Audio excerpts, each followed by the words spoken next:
All right, so let's bring this back.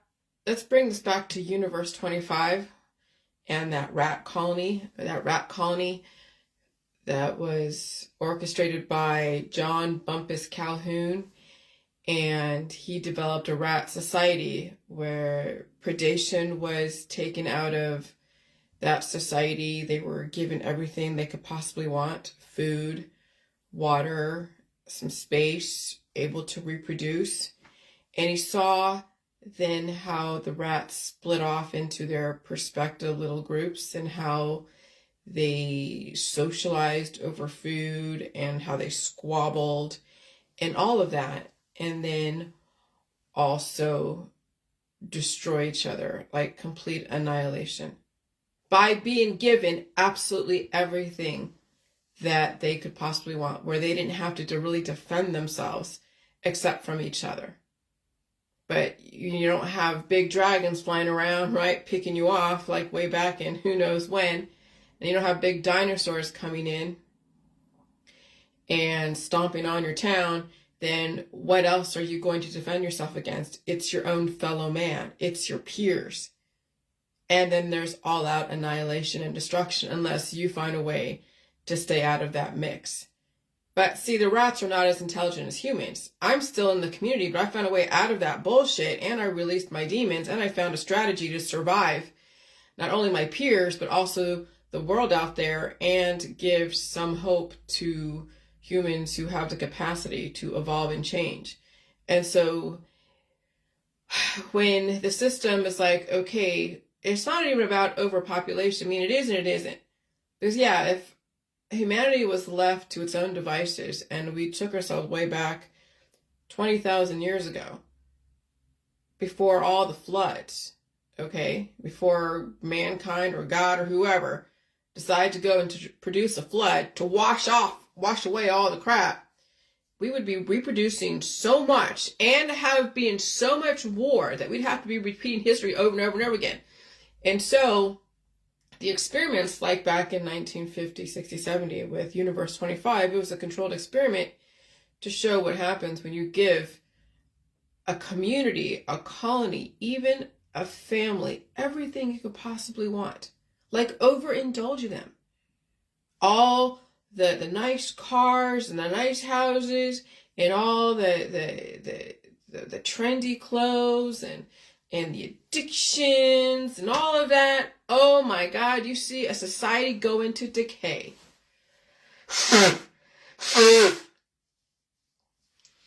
And so that's why then the system was studying Adolf Hitler. Like studying, yes, absolutely. They were studying Adolf Hitler. They were studying his background. How does someone like that rise to power to such an extent, to such a level? And he galvanized so many people. He got everybody radicalized, and all of his speeches were so like emotional, and he had ways that he spoke that really just grabbed people's attention. And people were already desperate. They're already feeling the pains of World War I, and they didn't make out, very well after World War I. And so when people are desperate and they're so like, they're in pain, they're suffering, and then you have some savior that swoops in called Adolf Hitler, that's going to be the savior to all people in Germany and be a Satan to those who then he laid the blame on. That's religion. And then you look at his background. That's why I posted those Wikipedia short blurbs of his biography, of who his father was, who his mother was, even the animals that he had. I didn't go too much. I didn't post anything about his girlfriends and everything because, he's the man. His women were just there just to be, whatever. But it was his mother who overindulged him. And you can read that. Let him be whatever he wanted to be, let him basically, believe that he was the best in everything. It made him think that his artwork was so great that he should be like a famous artist, which when he did apply to some art school that they rejected him, and I'm sure that pissed him off. But she just overindulged him in saying that he's the best in everything. And he loved her so much. She loved him so much. In a lot of ways, yeah, I see it's pathological. And I see that in families already. The love is so extraordinary that you see destruction. You already see what's going to happen with that kid. When that kid finally goes out to reality in the real world, realizes that, maybe they're not as what their parents said they were. That they had to really work at certain things. And they weren't allowed to work at certain things. They weren't allowed to live in a reality that maybe you needed to start over here before you get over here. And there's so many, yeah, there's so many factors around that, how you indulge or overindulge and bring reality to kids and all that. And then his father was brutal, didn't really treat his mother with respect. She didn't stand up for herself. And so then you see then the development of a Hitler who became so extreme, and he searched for his own place in the world, sat in jail for a minute, and then decided to find a way to save the world from whatever said enemy.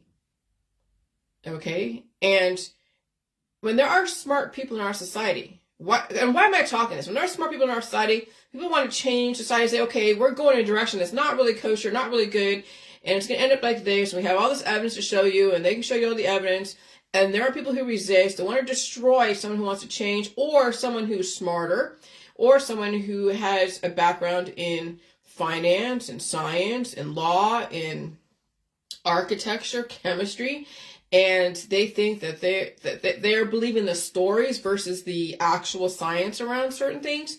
Then you see how religion and politics and even the science dogmas then start developing little Hitlers out there, little activists. And that's why I posted that picture, that meme. Okay? Let me just give me 1 second. Hitler mentality activism. Projection is the closest thing to a confession.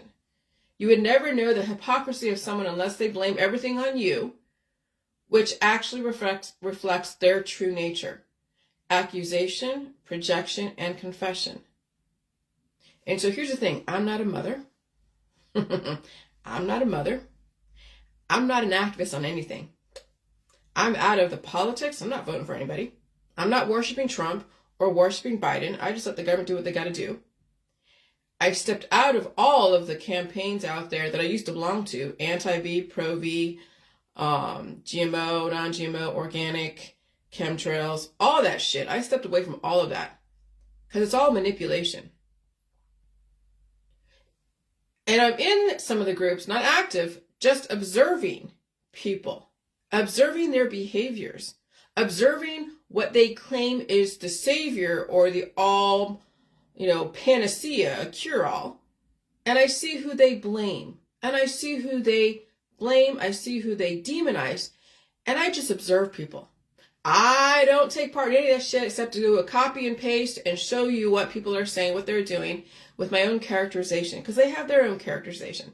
But I wanted you to see what the Hitler mentality and around even my world, how yes, I rose to power for a certain minute and may have blamed certain things. Absolutely, I played that game because that's the world that I came from. And then I evolved and saw who I was, and that's when I shed the groups, shed the website that was interactive, shed the people next to me, shed even talking to people through the private messenger, shed even trying to go into other groups and promote my book and my lifestyle.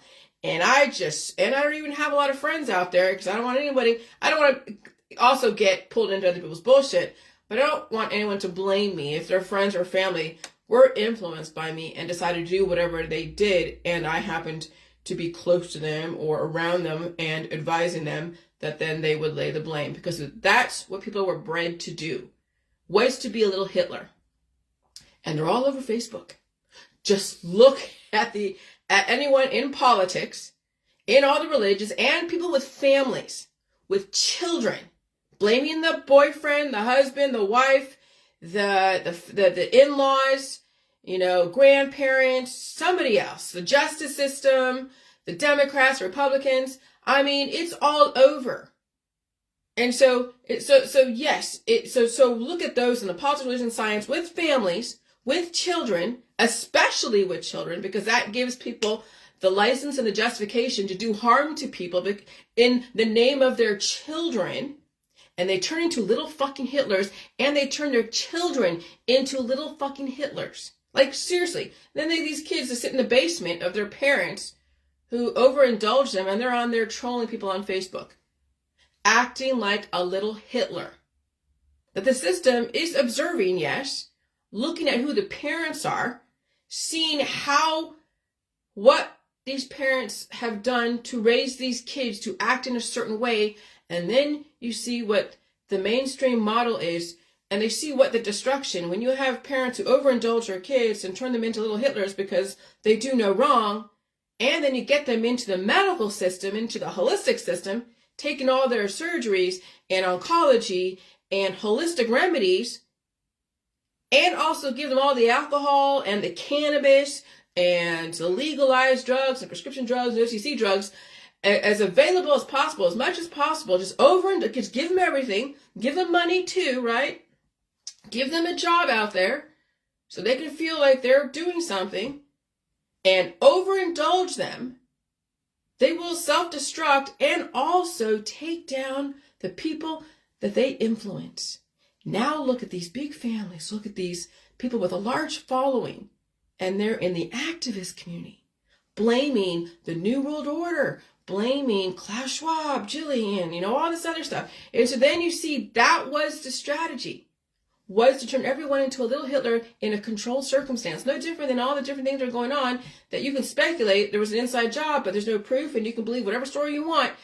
But when you already know it's going to happen anyways, and you don't want it to happen organically because it could be all out annihilation, so you want to control the narrative and let what's going to happen anyways, but then you can show people what people would have already done if given the opportunity, but we're going to allow it to happen in this way with as little casualty as possible. But there's going to be some casualties because it's going to happen because there's so much hate out there.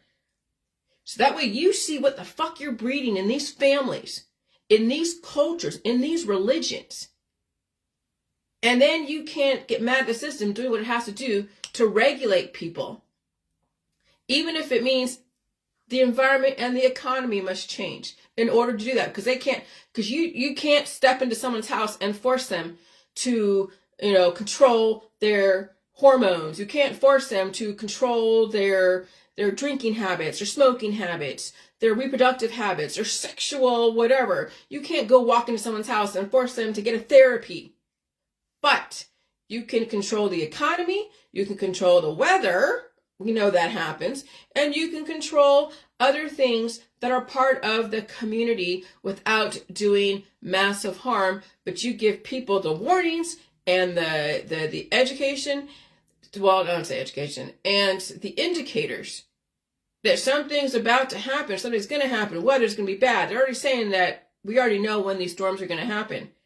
And so pay attention to the weather. If it's going to be so cold or so snowy or so this or so that, you have to prepare yourself. Because they're telling you what they're doing, and if you don't heed the warnings, then how is it anybody else's fault except for your own? All right, so Hitler mentality is the activism, chemtrails world, the anti-GMO world, the pro-organic world, the pro-V, the anti-V world. That's all Hitler mentality, and you were bred to be a little fucking Hitler so we can watch how Hitler rose to power back in 1939. We're going to watch it in your family, we're going to watch it in your activist group, and we're going to watch it in the community. And then when you become too powerful and too tyrannical, then the system will regulate. And you know how that works. Lee Harvey Oswald, someone, things happen. And there is no proof that it was all, contrived. Shit happens. Lone gunmen happen. Yes, they do. It's also organic in the population because we have parents raising these kids who are violent, pissed off, and also bullied in school. And then we also have, other things that go on that you will never know whether it's organic or whatever. And it doesn't even matter because it would have happened anyways. But the system has to control how all this shit works out. So you can see, so we don't ever have to do this again, but we have to relive it, because 1945 was a long time ago, and we have people in Gen X and in millennials and even Alpha and Beta that have no relationship to 1945. Like, that's why they show World War II on the History Channel all the time. But how many of these kids now, with millennial parents, are ever going to know about the Holocaust or World War II, really? They might learn in school, maybe. If they're, well, I don't know what they're doing in homeschool. They might learn in the regular public schools if the teacher has any kind of control over the kids. But it'll be just something that's just a thing that happened in history. They won't actually see it for what it is in their community. And so that's why I posted the thing about R. Kelly is your Hitler. P. Diddy might be your connection to Hitler. Russell Brand might represent your Hitler. Okay, and how was that? Because it wasn't genociding, no, but they were taking advantage of their position. They were taking advantage of their position, okay, and doing damage to people at the expense of their fame, at the expense of them to justify, for their fame, their power and control over somebody else. The fact that they had the allowance to just be corrupted with all that power of just having access to people and their brains and their bodies and their minds, and that's what happened over there in the concentration camps.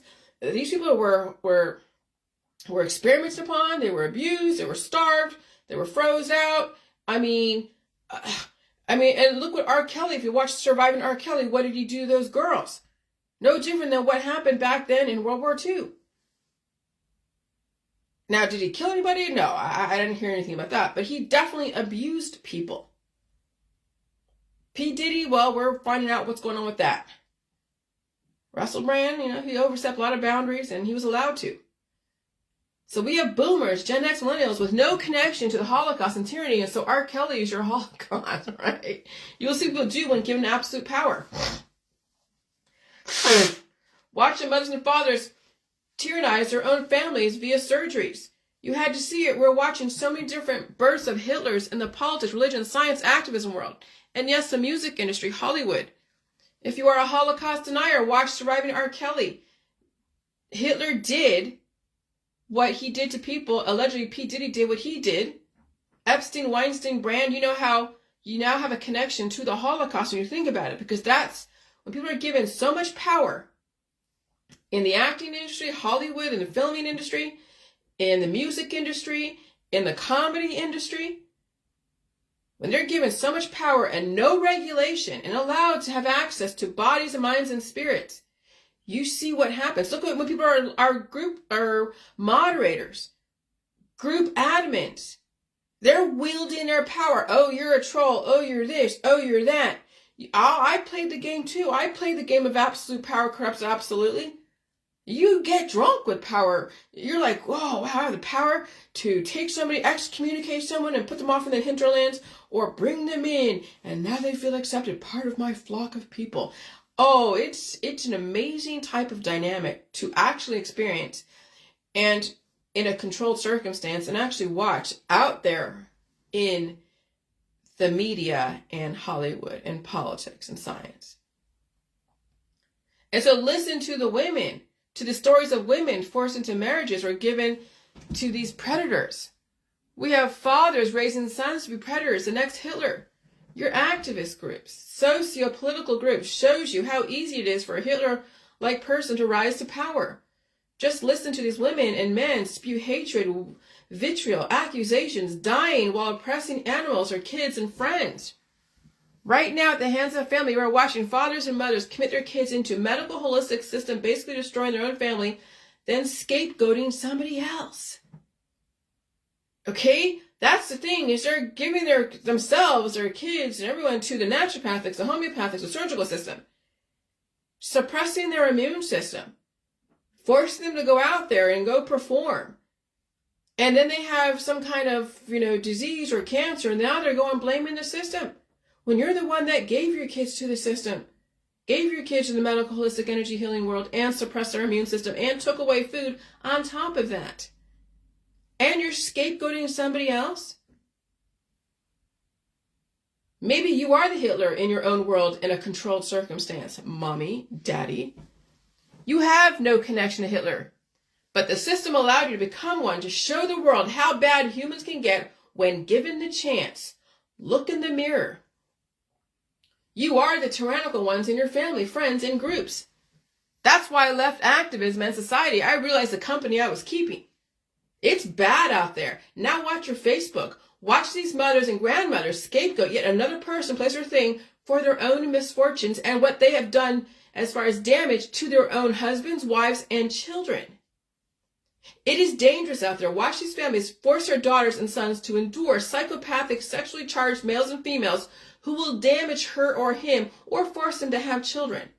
I watched last night, I binge watched Selling the OC, and this woman who was raised, with a silver spoon in her mouth, married to a guy from across the tracks, but he's made himself into something, and he's now a sales agent over there in the Selling of the OC, the Oppenheim group, and she basically locked her legs around him, is forcing him to have a child. She wants a third baby. And he's like, I don't want to afford a third baby. That's too much money. I have to work harder now to support this baby. I was like, wow, this isn't Selling OC. So these hot chicks that are raised in families, so insulated because they were overindulged by daddy and mommy, silver spoon in her mouth. She marries a guy across the tracks who raised himself up to now be this $1 million sales agent. And she wants a third baby. And he's like, I don't want to work for a third baby. She has baby fever. And so then she is forcing him, locking her legs around him and saying, I want you to put another baby in me. And he's like, oh my God. And she's like, well, if you have trouble, my family can help you. He's like, I don't want to take money from your family. That basically makes him out to be like not a man in this world. He doesn't want to do that. He's working his ass off over there, selling $1 million homes, playing that game. And she's at home taking care of the kids, yes. And she wants a third fucking baby. Okay? So she's sexually charged to have a baby. There are men out there who are sexually charged that will do damage to other women when given the chance. Behind closed doors, of course, right? And so that's what we're breeding, is that we're then breeding people who will find somebody to take advantage of and let loose on in a controlled way. Whether it's through activism, in the bedroom, through marriage, relationship, sports. Watch them while they auction their kids off on Facebook, marketing their body parts, face, hair, skin, and nails. Now watch the grandparents and parents and friends. These poor kids. And they're plastered all over Facebook. Oh, look, my kid. She's so beautiful. Oh, look, she's in her booty shorts. We have parents that are advertising their children on Facebook, marketing them. Like the slave trade. The family slave trade developed little Hitlers and Hitlerettes, destroying you with love, hate, remedies, claiming oppression while enslaving animals to boot. So who's oppressing who? Looks like you are the slave master oppressor of life. Women or men in the West claiming oppression are projecting, and it is their daughters, sons, and grandchildren who are oppressing them, or vice versa.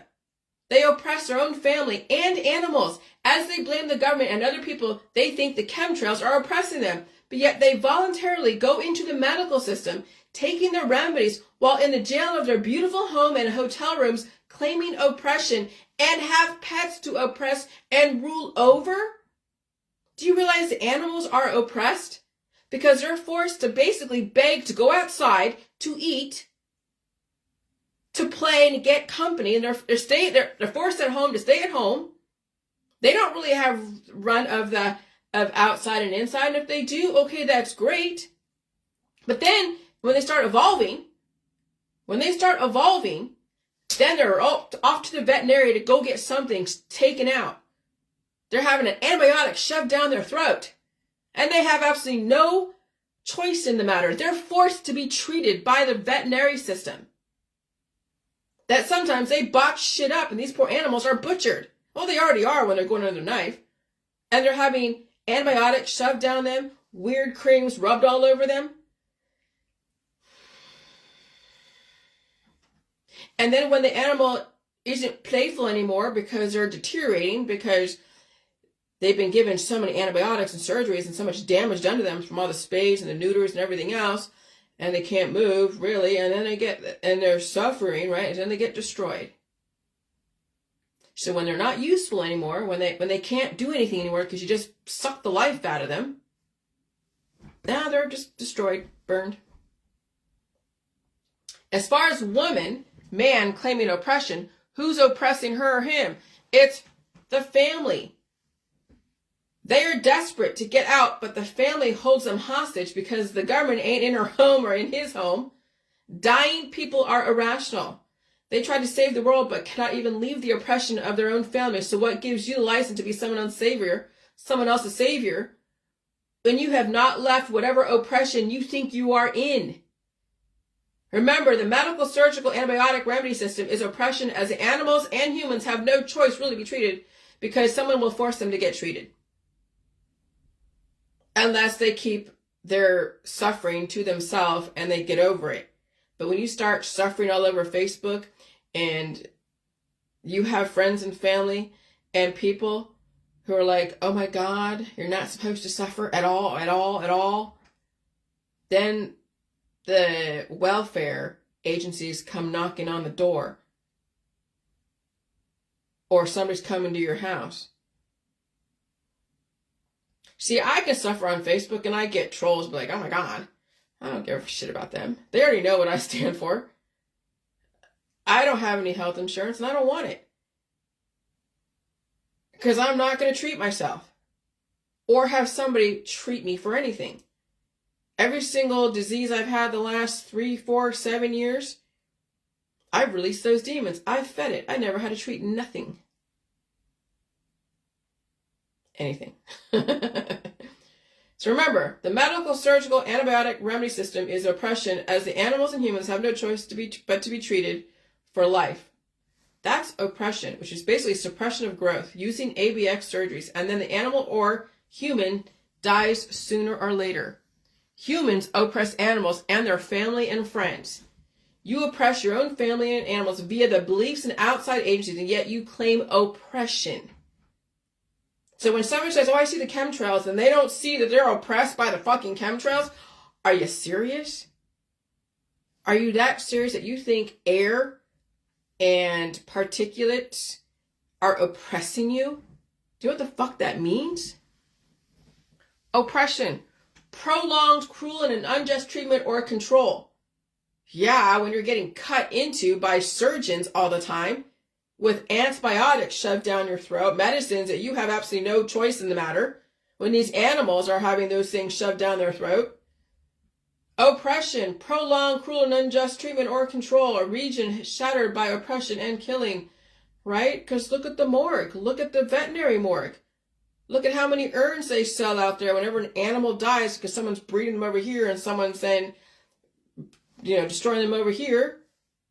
Persecution, what's their synonyms? Persecution, abuse, maltreatment, ill-treatment, tyranny, despotism, repression, suppression, subjugation, enslavement, absolutely. When your pets, when you have pets, you're basically enslaving an animal.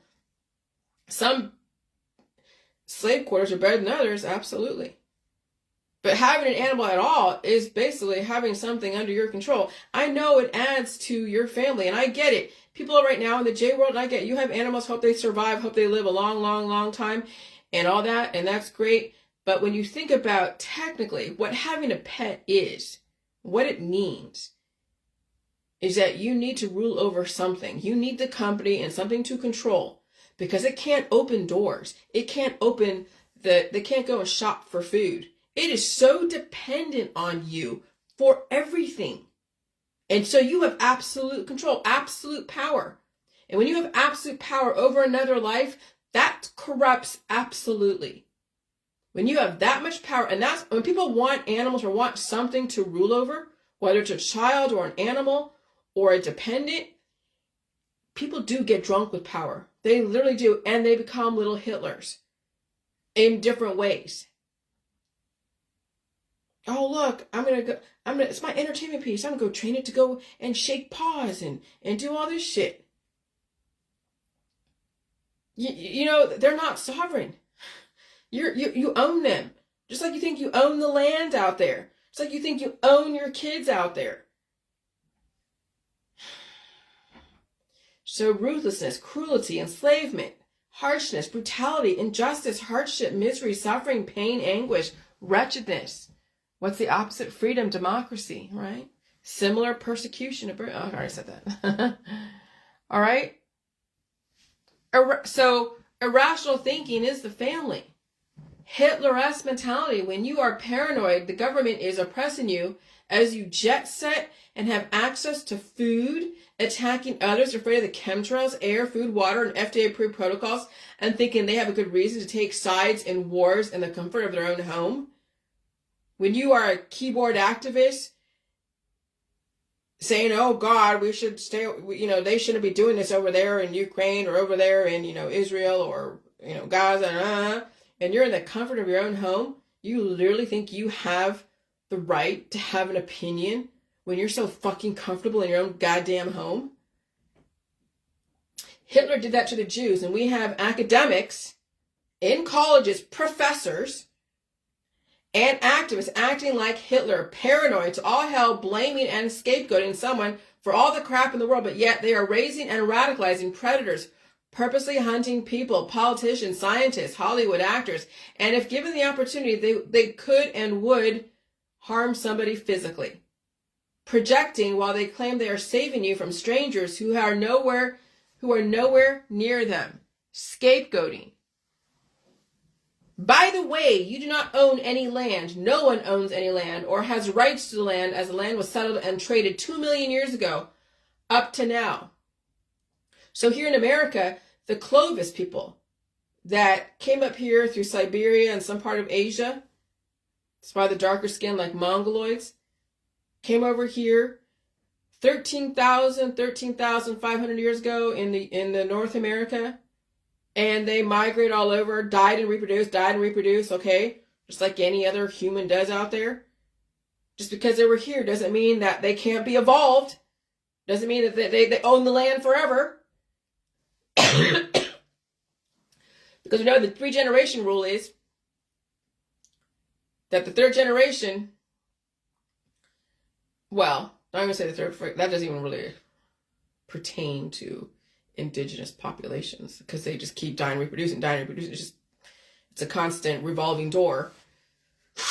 But in a civilized society, in a society that is organized, the 3-generation rule is the third generation just doesn't give a fuck about what their parents have built. They just spend everything out of existence, consume it, and then expect more. So, as far as humans and the Great Resets and all the floods and all the things that the system has done to regulate humans and all of their procreation, then you have an evolved force that comes in and says, okay, we're going to evolve you. We're going to evolve you. We're going to advance you, whether you like it or not. And I'm sure the tactics back then were not very humane, of course. Remember, things were done, 200, 300 years ago. They've done some pretty aggressive shit. Even today, we see some of the brutality, even in the wars. When it was the war over there in Iraq, some of the soldiers did some pretty atrocious things. Oh, I'm not saying that we aren't, as far as the West, are innocent of the brutality out there. And that also shows you that people still breed brutal people in their families. And the system has also bred brutal people to be used as a balancing force and a regulation for other brutal people, because it takes a brutal person to know one. You have to know how to deal with them. Just like these investigators or detectives, plainclothes detectives.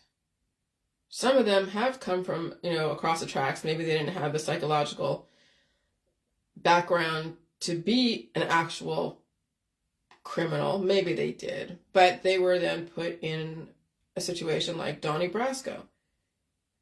And he knew that world. That's how he was able to go in and infiltrate the mafia, all the different organized crimes. So yeah, we had to breed brutality to understand it so we can embed it and interfere with it and redirect it.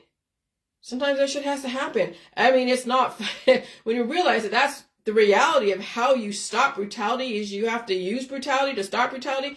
Oh my God. Then who's the enemy? It just depends on which side you're looking on. And that sucks when you don't know which side is right as far as the brutality, but you don't know who's defending, who's the aggressor. And when there's back and forth, and you're walking into the middle of an argument, oh my God, you can't take sides when you walk into the middle of an argument between nations, between cultures, between families even. You have no idea the whole background of the whole situation. Even if you think you do, you still don't know. So you stay the fuck away out of it. You stay away, you stay out of it. Okay, so now it is about evolution and change. And if you think you own a person, place, or thing, or land, or animal, maybe you are the enslaver, predator, oppressor of our society, projecting you are enslaved when you have the freedom of movement.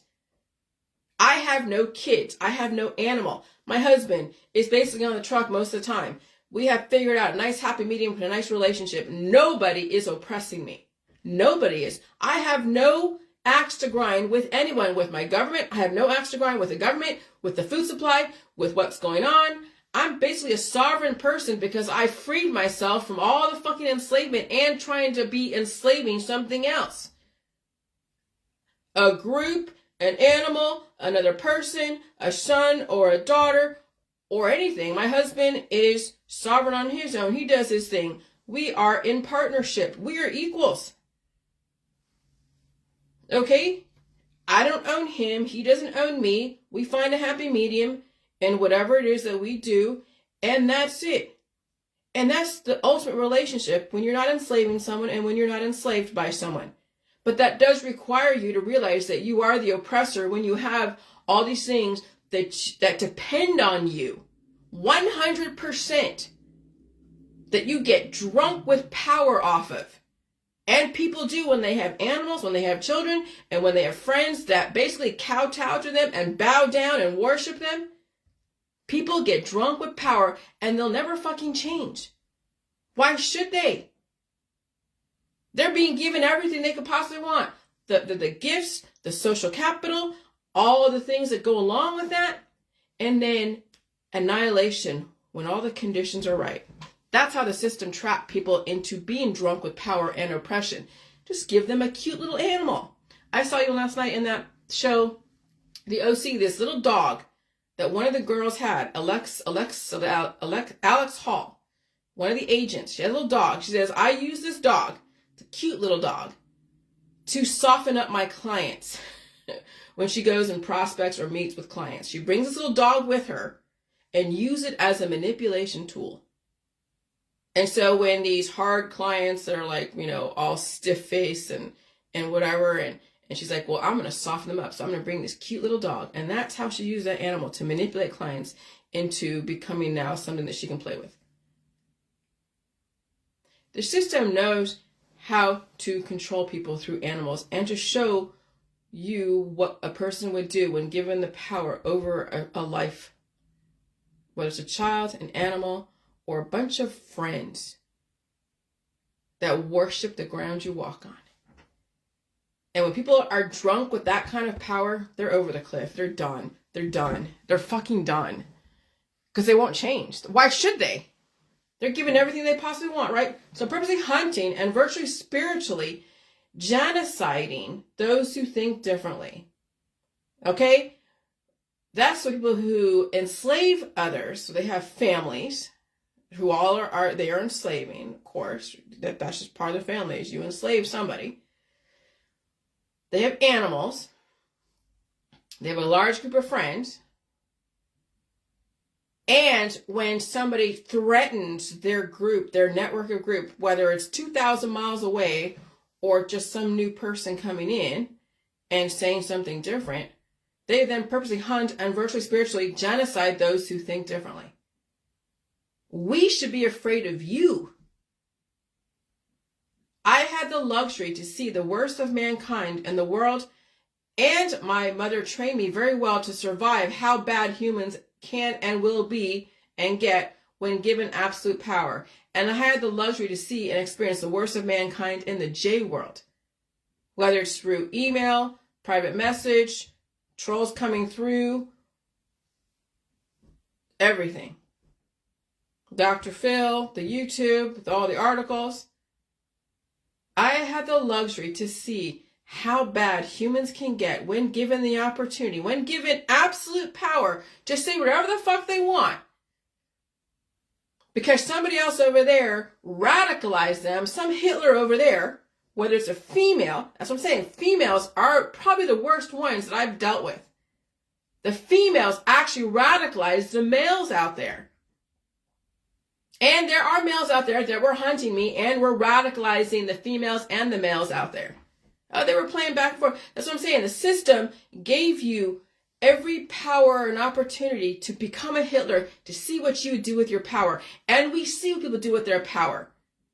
You see what they do with their power. Just watch what happened to me the last 7 fucking years. And I was minding my own business in my group. I had something different to say. And guess who is coming around?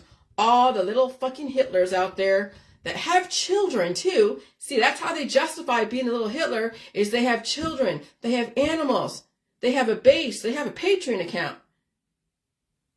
And the ones that were the worst had the children. That's what I'm saying. The sexuality and the family are the most predatory.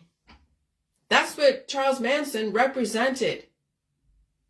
The family are going to be the ones out there that you have to actually watch out for and be very afraid of, and never try to put yourself in anywhere in the middle of anyone else's family. And so that's why these girls and these boys are breaking into these families as far as marriage and relationships. They're walking into the snake pit, literally the snake pit. And then you see the power dynamic. Now you see the girl-in-law, or the wife, bowing down to her in-laws, kissing the ring, and she's forced to have children, day in and day out, take care of them, and she uses religion and all that stuff to justify it. She's trapped. She's done. She's done. And her religion will justify her sacrificing her body, mind, and spirit for that family and for those children. And those children will cannibalize her. And she'll probably get pregnant again. But remember, she consented to it. But you get to watch. I get to watch what happens when women get trapped and enslaved in the institution called family and marriage, who are very predatory, extremely predatory. And so my mother trained me very well. Thank you, Mom. I did not turn out to hunt others who looked and acted like her, because I had a lot of issues with how I was raised. I wasn't like everybody else. But that was the whole point, was the system wanted everyone else to be like a little Hitler so they can do their little job and have their little following and be given everything, right? Because that's what it is. People are giving their kids everything, toys and social capital and experiences and money, cars and jobs and, entertainment. And I didn't have all that. I had a little bit of it, but not a lot of it. Not like everybody else. We were raised very differently. And so I never found anyone out there that was like her that I would be all upset at. No, because I was a minority. There's only a few of us that were raised like this all over the world. You'll never know who they are unless they tell you. And so she did it right. And so with my experience, I understand now why the system is guiding reproduction carefully. We have people and parents breeding predators in our society who will hunt those and destroy or love them to death if given the opportunity, and would physically harm someone if given the opportunity. Some women have no problem stalking and terrorizing or remedying away your life, and men have no problem hunting for their latest sexual conquest. So now we have a predator problem all over society who breed children who grow up to be someone we must protect ourselves from, which is why I walked away from society. Done. I get it now. That's why we're in a great reset. People refuse to stop enslaving their own grown children into sexual servitude, family, and refuse to evolve and change, and so the climate will change, and I hope you survive it. Now you see how the family, so sexualized in nature and nurture, are the major predators of our society, raising children to hunt people not like them, bully others, as well as destroy them with love, sex, drugs, liquor, and medical holistic, and then justify. That is why Charles Manson was what he was. He was showing you how the family is what was causing predators in our society. Women having so many children who hunt and destroy others, sitting in their mother's basement, trolling people. But I guess that's safer than being out there hunting them and being a serial killer. So, yeah, I guess everything is relative, right? And you will watch parents and women, men, auction themselves and children to the nearest bidder. The family slave trade. Basically advertising body parts to whoever, to everyone on Facebook, YouTube, Instagram, trying to marry their daughters off to a rapper, businessman, or some rich man, not caring if their daughters get brutalized by some of these men who are aimed to use large objects on their women or other things. Mothers do that to their own daughters and sons, telling their son to be man and work to death and have so many children to feed and raise. We have people auctioning off their own kids all over Facebook. The West is the mirror of so many centuries of brutality, slavery, and horrifying outcomes. That's what happened even 6,000 years ago. Women were trafficked. Just look at some of the other cultures out there outside of the West, where girls are forced into these marriages and even have, things done to them so they don't become sexual. The West is a mirror of so many centuries of brutality, slavery, and horrifying outcomes. And so we get to watch what people do on Facebook and their family, what they say and do to their friends, and watch them justify it. We are the mirrors with a billion different faces. That's why I feel for the kids out there, because you see these parents are going to force them into marriage. They're going to go and advertise their daughters to these guys that look good on paper, who have a basement full of whips and chains and all that shit. Yeah, it's scary out there for these poor girls. It's very scary. And guys too, because some of these women are like, I want billion babies, and locked him into having children. All right. So then who are the Illuminati? I told you. It was always a mother. Once women acknowledge their part in society, society will change for the better. And so the Illuminati, the all-seeing eye, right? You're seeing that like in Hollywood and the music industry and the politics, religion, science, all over that, right? Illuminati are actually the women and the mothers, equals predatory activists who scapegoat people and destroy via love, hate, and large families. And it is the women who are the most brutal. And many of them raise the predators in our society. The men are brutal because their mothers and wives and girlfriends allow them to overstep boundaries and treat women horribly. Women allow men to enslave them, and their daughters, they did it. Okay? Once women figure out their part in it, the men will calm the F down. But it is the women who will train the men to hurt her and other women. Women train their men to hurt her and other women. Some women, mothers, aunts, and caregivers have trained their daughters to be abused by everybody. Families traffic their own daughters and sons to strangers called marriage and family, not caring how that daughter and son will be treated in the bedroom or the boardroom. Mothers train their sons to hurt her, enslave her, other women. Mothers do this, and women do this when they allow the men to hurt her. Matriarchs and patriarchs in families, politics, religion, and science, you are the ones who want and act like you are the top of the pyramid. The gods and demigods. I already knew this even way back when, but I had another name for it because I was studying the Greek mythology. So I called you guys all the gods and demigods. But now you are not only the little Hitlers and Hitlerettes, but also the top of the capstone. You are the ones who want to act like you are the top of the pyramid. The all-seeing eye. You are telling people who the enemies are. Right? And so then you hear people like these Christians are like, oh, we have monitoring spirits out there, the watchers out there. Oh, I hear that too. When they don't want to be called on their shit, then they'll say that someone like me or anyone else that's like me are the watchers, are the monitoring spirits. And then you'll read that. Go Google that. Scapegoating, also acting like saviors. You are acting like you are at the top of the pyramid, committing animals and families and friends to be destroyed by the system. You did it. You are the Illuminati, the capstone running your kingdom. That is the Illuminati all around you. And the ones who the system is convicting or convicted, Weinstein, Epstein, Kelly, and Cosby, okay? Yeah, they were already programmed to do what they did. And they were allowed to do that. They were allowed to do whatever came natural to them, whatever they thought they could get away with. No different than some of these guys out here, some of these girls out here, they're typing away and finding ways to get to people and hunt them until somebody regulates them. Okay? And so the Illuminati is not just those in the 1%, it's the people that act on their predatory behaviors that also run families and corporations and little groups of people and their politics, their religion, their science, their spirituality, all the energy healing people. Now you're seeing who the Illuminati are. They're everyone on your fucking Facebook. They're the ones that are accusing the 1% to be the Illuminati. Remember, it's all projection.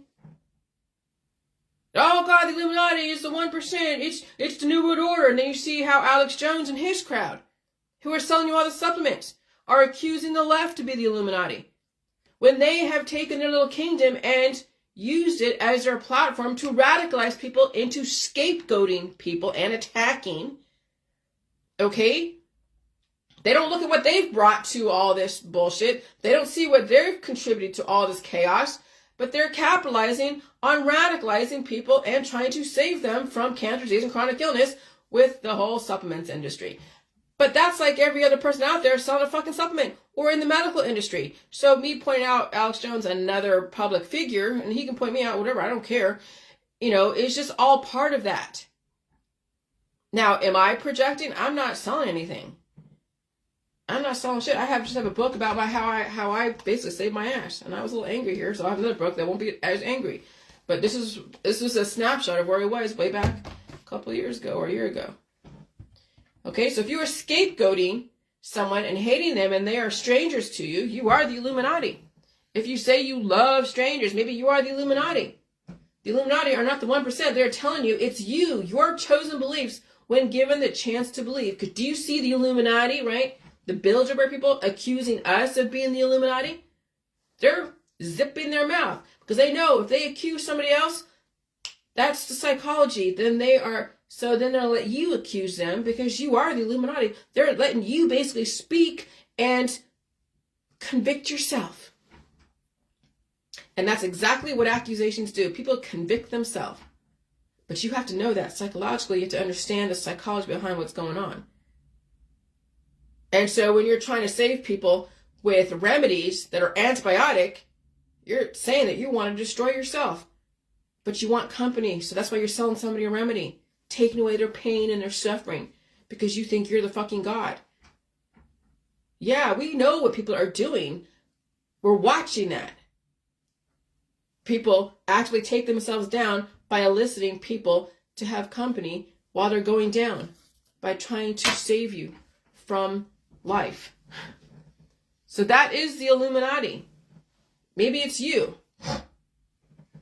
Now you see why the system is doing what it's doing. People are breeding major predators in our society who aim to destroy because they are dying, blaming someone for their pain and suffering. That is the Illuminati. That is you.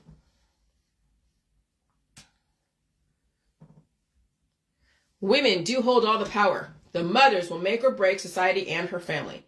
It was always the mother, always. The sons follow the mother and the daughters listen to their mothers. It's always the mother. The mother will make or break her family, and many are breaking their family. It will take an extraordinary father to redirect themselves with no expectations their family will survive, assuming that their kids are not holding them hostage. Because these grown kids, because these kids, even when they're smaller, they basically rule the whole household. There's little kids that are boys or girls that basically run the household.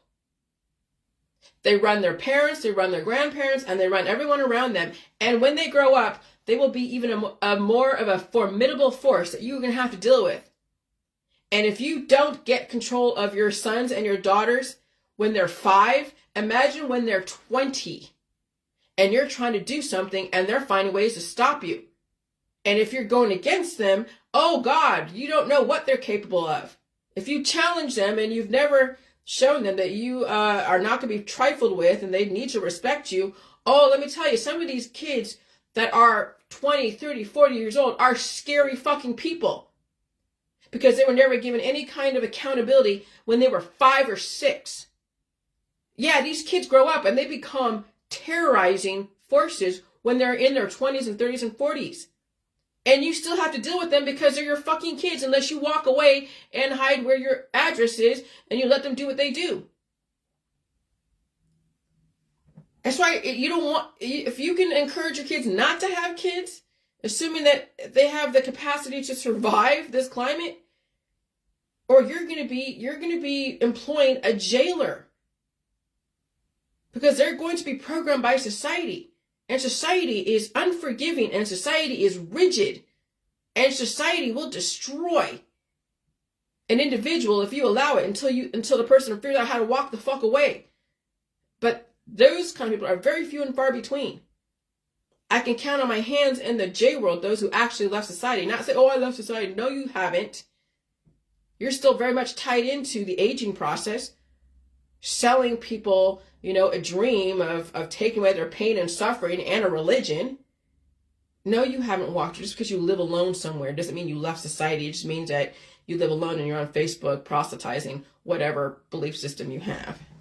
When you actually walk away from society, you won't age because you realize that the mainstream society and alternative mainstream society does accelerate the aging process. And you will cut down so much of the consumerism and also the activism. So anyways, yeah.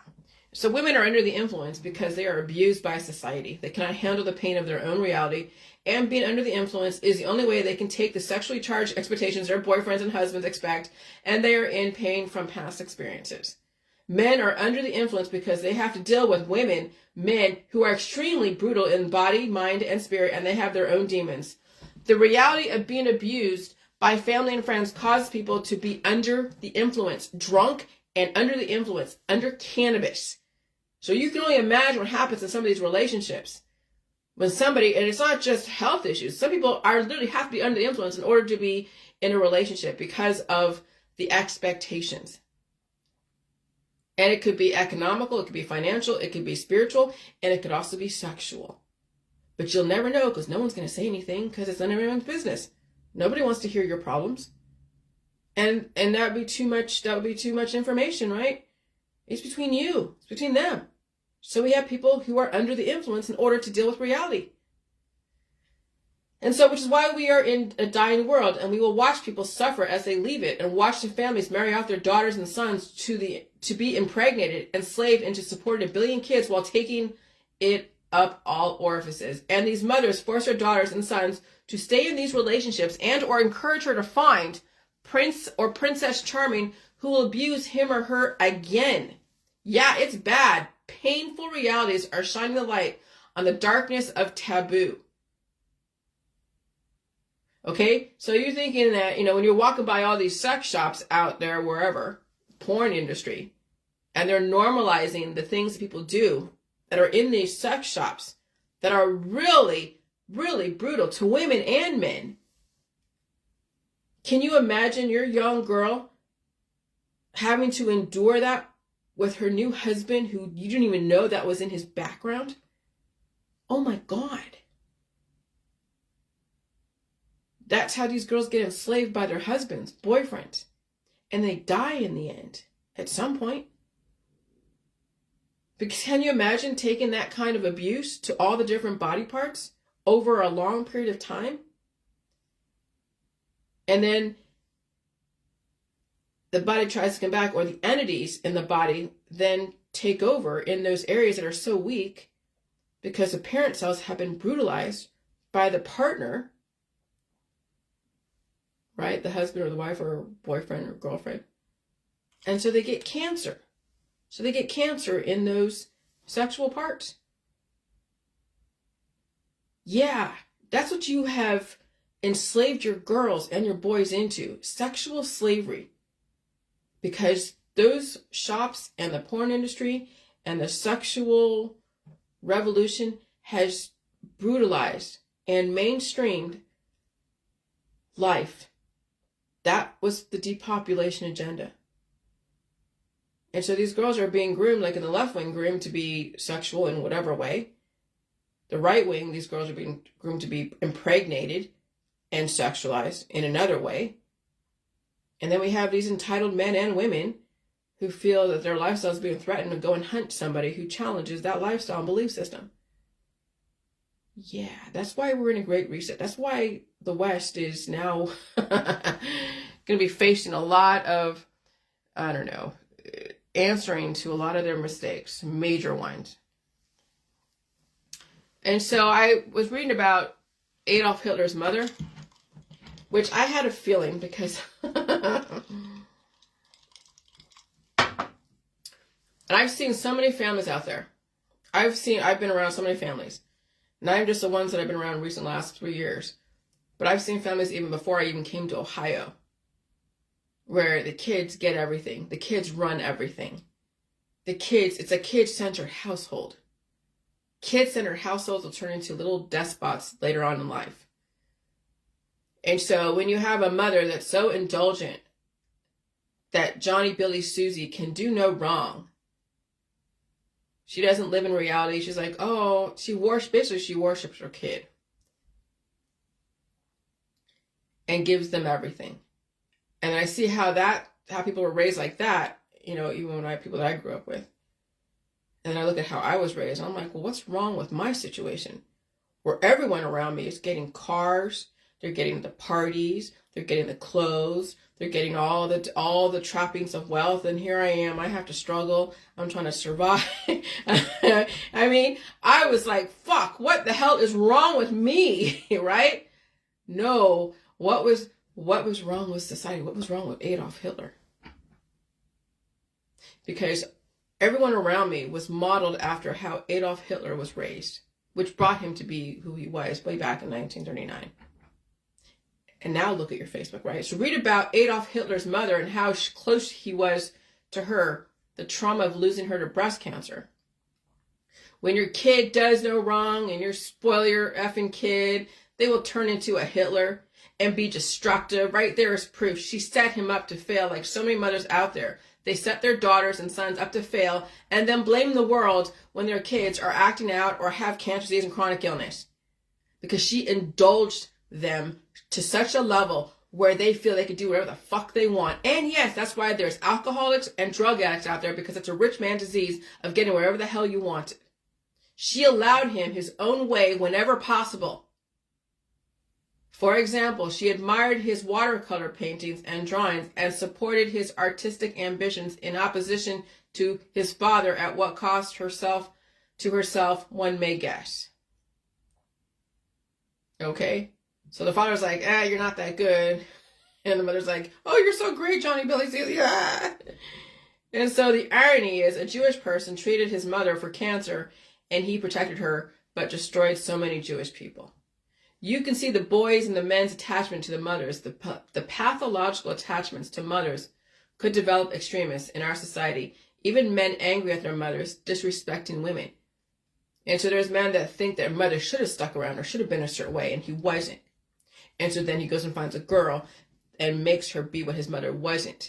So we have men out there that are pissed off at their mothers. And maybe they're like Jack the Ripper and abusing prostitutes because they're, sinful against God, prostituting themselves. Or they find somebody and turn her into the mother he wanted to be raised. So that's what I'm saying. It's like, I don't know, man. That's what I'm saying. Raising kids, are you serious? You really want to raise kids knowing that this is knowing what it really takes to raise a child that's not going to be destructive and even brutalize you as a mother or a grandmother down the road? Especially if you want to change and they're like, oh no, mom and dad, you can't fucking change and I will make sure you don't and I will find every way to put a stop to it. That's what some of these kids are doing to their own parents. And they're like in their 40s, 50s, 30s. So their parents are now held hostage by their grown children. That's what you built. That's what I'm saying. Do you really want your kids to be into that kind of very rigid paradigm? That's oppression. And so you can see the boys' men's attachments to mothers, the pathological attachments to mothers could develop extremists in our society, even men angry at their mothers disrespecting women. As I am watching mama's boys get away with murder, mothers worshiping her sons as they do no wrong, which is why men feel entitled and get away with murder. Literally, World War II. Now you see why the activists, politics, religion, and science world are full of little Hitlers. It was and always is the mother, always. Adolf Hitler, who had a close relationship with his mother, was devastated by her death and carried the grief for the rest of his life. Okay? Bloch later recalled that in all my career, I have never seen anyone so prostrate with grief as Adolf Hitler. In his autobiography, Mein Kampf, Hitler wrote that he had honored my father but loved my mother. So he loved her to death. He honored his father, which, okay, that's like respecting. And that's why couldn't he respect his mother? See, that's the thing. Now, oh shit, that's what it was. And so, yes, the love was the destruction. That's why I knew love was destructive. Love is the most dangerous fucking thing ever. And so Adolf Hitler loved his mother, okay, because she indulged him, turned him into a despot, but he honored his father. Imagine if he honored both his mother and his father. Would he have turned out differently? That would take both the mother and father to be on the same page and not indulge that little fucking shit. Like, seriously, not indulge that little kid. But it's the mother that will fuck up her sons. And it's always been the mother that will fuck up her sons. And I've seen it out there. I see these women just fawning over her sons.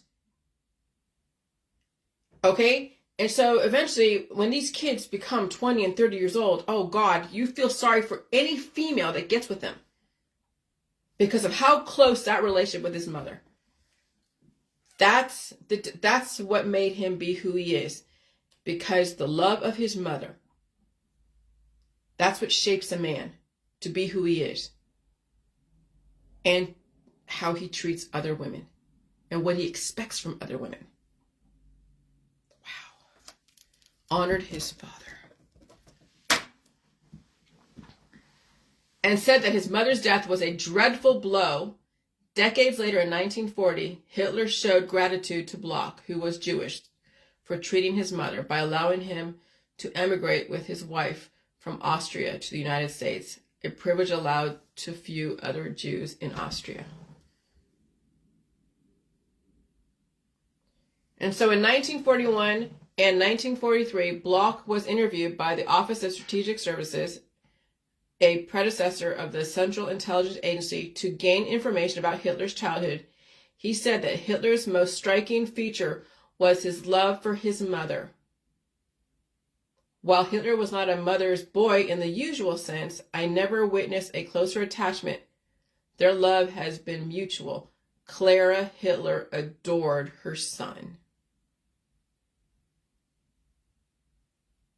So yeah, the J world, for the most part, trains left the station for a lot of people out there. Like, seriously.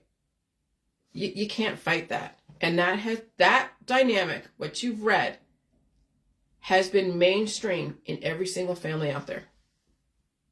Like, seriously, mainstream. And you have people, community, that will peer pressure people into that kind of dynamic. And it's even in the J world. It's even in the J world. And I get it. When you have kids that are adults and they're around you, luckily some of them will allow their parents freedom to change. But some don't. Some don't. So you know. And some will raise their kids to be this way because they have other family members and the community around them to force them into that dichotomy, into that stuff. Thank you, Robert. Thank you. And so that was, wow, that was just, I'm telling you, man, I was bred for this shit. Yeah, psychology. I was raised in this. I was raised in this. You're seeing now my programming finally realize itself. So you talk about the Illuminati, the MK Ultra shit, programming people to be whatever, that does exist. It doesn't mean it's always horrible. It may seem that relative to other people's situations. But when you think about when the dust settles and everything comes out in the wash, you're going to see now the programming, why the system is doing what it's doing. So you don't get mad at the system. You don't go after people. You don't demonize someone. You don't try to destroy them. You understand that you're going to have to deal with some pain out there to release those demons. And there's nothing wrong with Bill Gates, Klaus Schwab, or anything like that. Okay? And they're trying to show you how people like that get into power. But why did it take me, and I'm such a freaking, what do you call it? A crapshoot, wild card. There was no guarantee that I would discover this. Because I'll tell you, if I hadn't done the J World, and the J Jews and all that stuff, I would have either been cancer, disease, chronic illness, or dead. Like, seriously. So there was no guarantee I was going to discover this. There's no guarantee that I would even take up for the Jewish people in this manner, because I had not had any kind of connection, really, when you think about it, or loyalty into claiming Judaism as something. Not that I'm saying I'm claiming it now. I am. I was converted as a kid, so I am. But I'm not using it as a card, as a way. Because even back when I was doing back in 2018, that was never the card that I pulled. It was immortality. I released my demons. I think people can live forever and all other shit. And you have to feel pain, and here, salt isn't poison, and you need the food, and we need milk, cheese, and eggs, and you gotta pull the shit out. There was nothing around the Jewish religion, or nothing around the Holocaust, nothing around any of that stuff. I never used that card. That never was a card to be used until I experienced the women trolls, and the men who would go behind closed doors like they do out there when they know they can't do shit publicly, so they go behind closed doors, called email. When it's away from I can go and screenshot these emails. I'm not going to. But that's what they were trained to do. When they know that they can't abuse somebody in public, like on Facebook in these groups, because I have people blocked. So they'll go find a different way to abuse somebody. They'll go behind closed doors and do it away from the prying eye of society, unless I go and screenshot every single conversation. But I'm not going to fucking do that, because what's the point? Why should I bring you down because of what I allowed into my life? But that's what I'm saying. So you had to see that. So you had to see all that. Okay? And so it was the women. So the women is what clued me in on this stuff. I wasn't going to use that card until the women showed me that they had a Hitler-esque mentality, and so did the men. Absolute power corrupts absolutely. And I learned that in the independent movement world, because that was some of the memes and quotes that they were using to justify the independence in New York and San Francisco. And now you're watching everyone on Facebook corrupt each other. And so I'm like, I laugh because it's brilliant. I was laughing yesterday. Do you know I worked all day? I'm thinking about doing this all day from like whenever I started all the way till 5, and I had eaten nothing. I did not eat a thing. And so I ate a bunch of my Thanksgiving dinner last night, but I had nothing to eat all day yesterday. Okay? Because I was on a roll, and things just kept coming out. That's the programming. When you finally release the demons, all that diversity in your body, and temper down your, all the rhetoric and the extremism, and you finally get to the core programming that whatever it is, or you program yourself. Some people don't even know they have a programming. Maybe they were raised in, who knows. See, that's the thing. I was programmed with academics, with the Holocaust, with Judaism, with religion, all that, right? And with women's rights, right? Because I was in a left-wing household, Democrat, all that stuff. So I was programmed. I was given all this information, all these different experiences, of which then I even compounded the experiences when I was out there in the world and going to school and taking on knowledge and experiences and trauma and all this stuff. So when you guys release your demons, how are you going to program yourself? You didn't have the luxury of my background. It really isn't a luxury, but how are you going to program yourself to be a major, awesome, contributing member of society and also survive? That's what it comes down to, because again, you don't have my background. So how will you develop your world? How are you going to program yourself?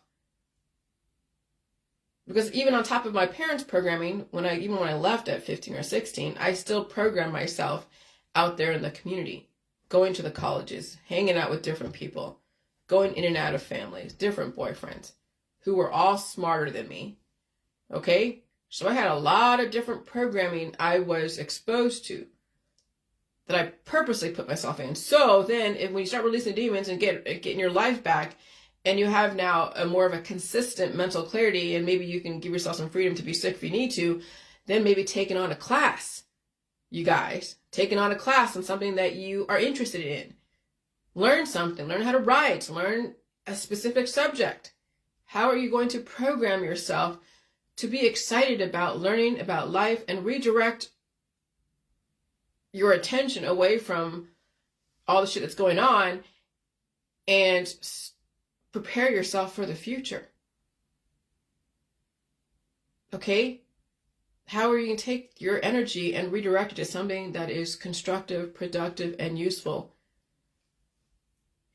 And how would you present it? There's so much to learn and do, but it's like releasing the demons and figuring out how you're going to program your present day. All right? And so it was the women trolls who clued me in on this, and all the loving Gaia mothers who also reinforced this realization of the indulgent mother, and then the brutal Hitlerettes, and then the brutal Hitlers out there. And I'm like, oh shit, thank you, women. You do rule the world. You will make or break yourselves and your family. Okay? And so when your kids do not, okay, what is it? The irony, oh yeah, never mind. Okay. All right, yeah. Okay. Okay. And so how many of you are channeling Clara Hitler? Most of you. You were bred to, unless you can break the spell, and I do not know how in the hell you're going to do that. Which is why I know most of you will not understand my info. And so I really did try, right? And just because I cracked the code of how they programmed you, because people are going to want family, they want their friends, they want all their baubles, they want all the trappings of wealth, they want the money, the power, the fame, the glory. Okay, we're going to give it to you, and we're going to show you what that does to people. What overindulging a person, place, or thing does. Now you're seeing the P. Diddy, the R. Kelly, the Epstein, Weinstein, even those out there in the conspiracy world that were in investigations. Even saw how I acted when I was given that much power. Oh, I didn't really, abuse it too much. Really, I didn't. I was just defending myself. When you think about it, I wasn't going after anybody. But when somebody writing articles about me and stuff, I was going after her because I was tired of having those articles written about me that were galvanizing and radicalizing people against me. When I went after those over the YouTube people, I was going over there and going like, oh my God, oh my God, oh my God, because I was tired of people getting radicalized against me and having them come after me and hunt me. And so that's what I was trying to do. But you're not supposed to go and attack someone when you're not actually a threat. There's no threat there. And so I understood now the dynamic that you say what you got to say on Facebook. You do not galvanize people to attack somebody else. You can question the concepts. You can question the industries. You can even question just overall society, but when you actually target a person, place, or thing, or sexual orientation, or a religion, when you attack and it's a fine line, I'll tell you, it's a fine line. We attack, like, well, I'll say a religion. Oh, yeah, it's a fine line again. When you attack a person, place, or thing, and sexual orientation, forget the religion, okay? Because sexual orientation is it's a trippy thing. That why would that be something that you could question, that you could question, or not that you couldn't question, but you can question other things. Well, because there's a lot of, well, it's like race. You can't attack a race either. So you can question. Oh fuck! I'm trying to think how am I gonna say this. So you can question the concepts. You can question politics, religion, and science, and you can question. But you can't attack people. And some people's identity is sexual orientation. And so why is sexual orientation not allowed to be questioned, but religion is? Because people have, you know what? I don't know, man. I don't know. But that's the norm.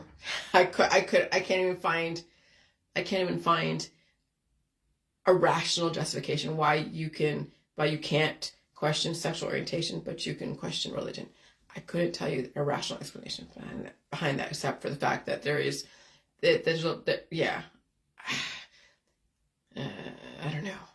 Maybe because of the violence, but there's violence even in religion. I don't know.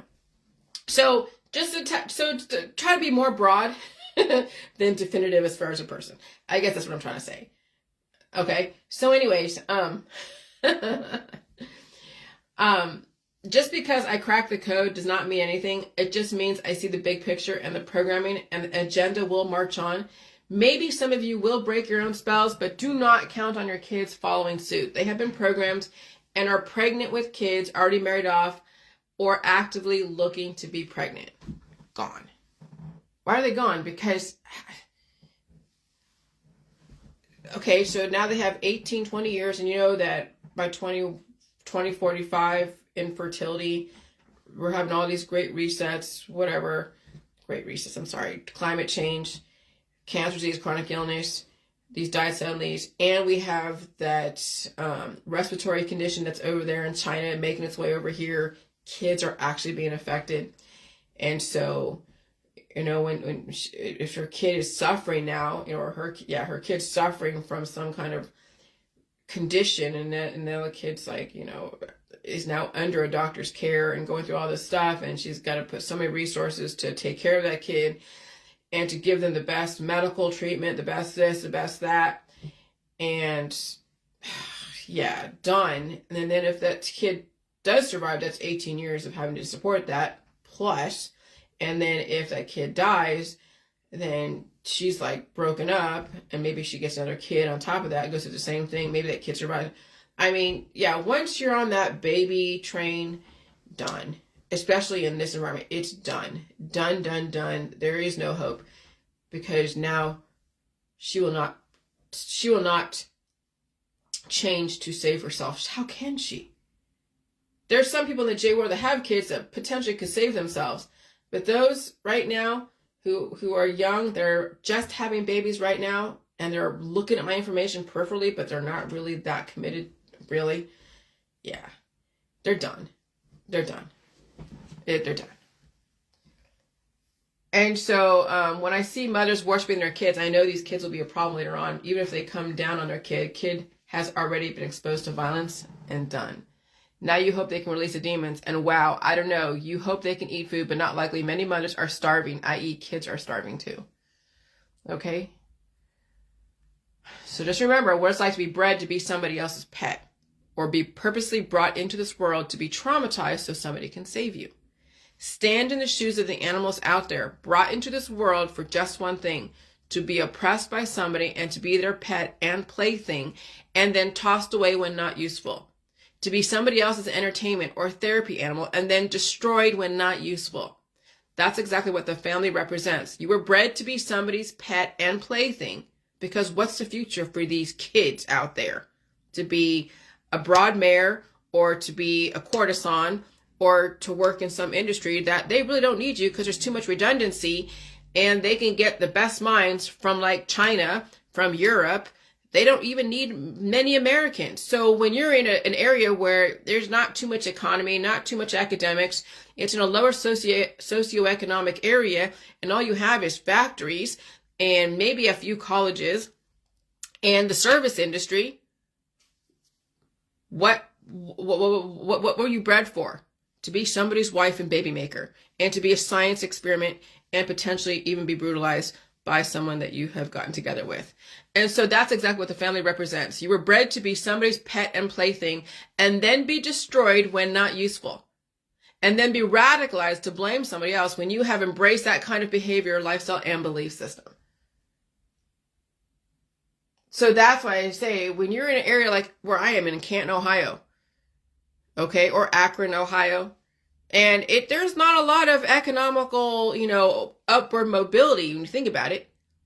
If you're lucky enough, you get a college degree and you're in a nice family that lives like in North Canton or Jackson, and so you go into the family business or into some Fortune 500 company that might be around here, be middle management, and have your beautiful wife who's going to be making babies, and maybe she's a beauty queen, or you work in government. So what exactly are you grooming your child for? Most likely, who wants to sit, in a government position with no family, right? No husband or wife. And so you seriously have to be so motivated to see something more than just that position in that office or that factory or that, whatever job, that you're not yearning to be attached to somebody and then fall into that, oh, we got to have a family and a group of friends, and then the drinking and the drugs and the smoking and all that stuff. You got to seriously have something more for yourself and feel something more for yourself. And that's why I'm saying, if you can be on your own and not encourage your kids to have kids and show them the value of self-motivation and education, but they have to release their demons, they can learn stuff on the computer. They can take courses on the computer. They can go to college, yes, but remember the draw of their hormones and wanting to be like their peers who have kids and families. And so I'll tell you, these girls and boys here, even my immediate area, they're up against a whole lot. Most of them will fall into being married off to be somebody's broad mare or sexual plaything and suffer through that whole situation. And that's a very sad future. It's a very sad future. Not everybody's lucky enough to be, from an upper middle class. But even then, they're still having babies and falling into the drugs and the alcohol and the rampant sex. Because what else are you doing? If you're not learning anything, what are you going to do? You're going to go and find ways to get in trouble.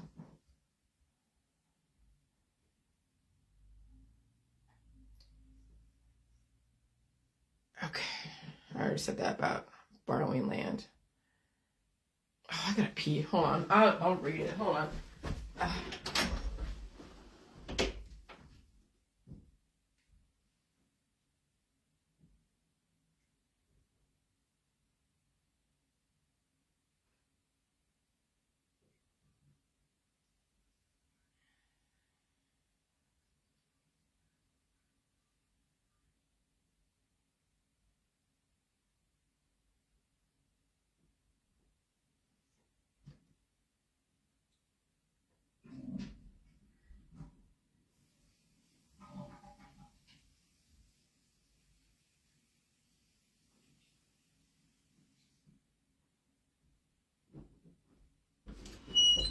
All right, so I'll say about the land. Okay, so the first people to arrive in North America are the ones that own it, and they were around 13,000 years ago, 13,500 years ago.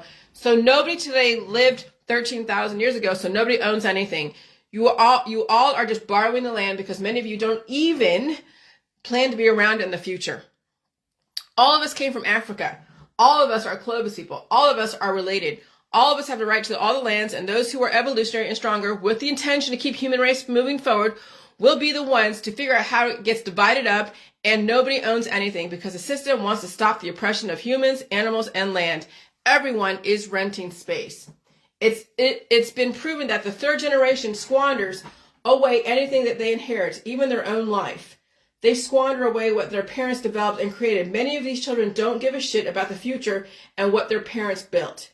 So no, you're not leaving a bunch of land and money to a bunch of people who don't give a shit, because some of these kids are just waiting for their parents to die to inherit their wealth and then destroy. That's why some of these rich people out there, like way rich, like Bill Gates and even other people like him, don't leave their kids pretty much anything. They leave maybe $1 million or $2 million. Okay, no big deal. And they have a college degree.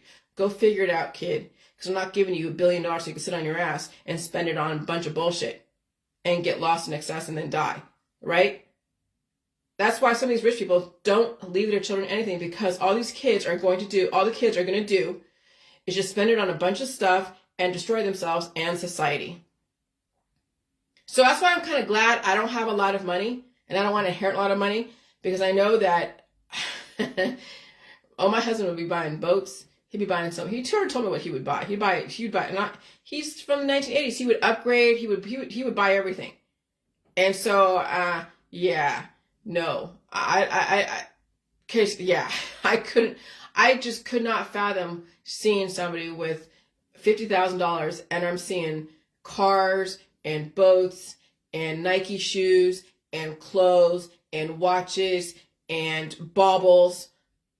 I'm just like, God, I couldn't handle. So I'm so glad that he's allowed, like, I don't spend too much money. I allow him, when he makes money, he spends on whatever he wants that he can afford, because anything more than that, he'll destroy himself. He will destroy himself if he has a whole bunch of money he has access to. And I don't want my husband to be destroyed by that, because, yes, that's very seductive. Very seductive to have a lot of money. Very seductive. And it's destructive. That's where cancer, disease, and chronic illness come from. That's the trappings of wealth, the excess, and that's the cancer in our society, is the trappings of wealth. And so that's why I'm so glad that I don't spend a lot of money. So that way he feels that he has the freedom to spend the money that when he works hard, he can spend it on his boat stuff and whatever. And I just help manage the finances, because I understand, and he's living within his means, and I'm not starving, and I'm allowed to expand my brain. So I just cater to that, because that's what's going to happen anyways, right? So why would I want to resist that? So I support that. I'm not trying to, parent my husband. He works hard, so he deserves whatever he needs to get to make him feel okay. Okay, so Hitler had a dog, a German Shepherd. Blondie played a role in the Nazi propaganda by portraying Hitler as an animal lover. Dogs like Blondie were coveted as Germanische Raubhunde, being a close to the wolf, and become very fashionable during the Nazi era. On April 29, 1945, one day before his death, Hitler expressed doubts about the cyanide capsules he had received through Heinrich Himmler.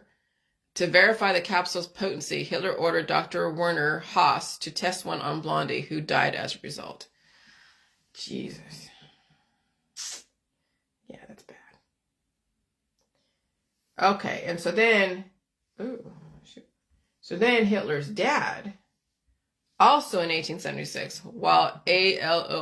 Lewis was still married to his first wife, Anna, he hired his relative Clara, as a household servant, and began an affair with her. Their relationship continued in secrecy until Lewis's second wife, Franziska, died, and Clara became pregnant, which prompted Lewis to marry her in 1885. According to a close friend, Lewis was awfully rough with his wife Clara and hardly ever spoke a word to her at home. Lewis treated his children with similar contempt and often beat them. So you have an indulgent mother and a brutal father. There you go. Now look at the people out there. Look at your friends and family, what their background is. Then you have a little Hitler. Hitler mentality when the savior turns into a Satan. And so when you have to purposely attack a particular, because you think you're protecting other people, attack a person, because you think you're protecting other people from them. When you attack somebody, unprovoked attack, now you're taking on a God complex. When it is a citizen, not the government, but a citizen takes his position as a savior to be Satan to somebody else. That's how you raise little Hitlers in the world. When you purposely galvanize campaigns against a group of people and say you are saving your base, promising your base that you're going to be better while in the process developing an enemy, making yourself out to be the savior. You're going to take away all the pain, all the suffering, all the division, making promises you can't keep at the expense of an entire group of people, whoever it is, of course, using violence, terrorism, and stalking. Yeah, that's Hitler mentality. And it's not just men, it's women. The mothers have been radicalized to take on those characteristics, along with some of the fathers out there and men. But it was the mothers who were developed to be like a little Hitler, with a base of people, her family, her friends, her following.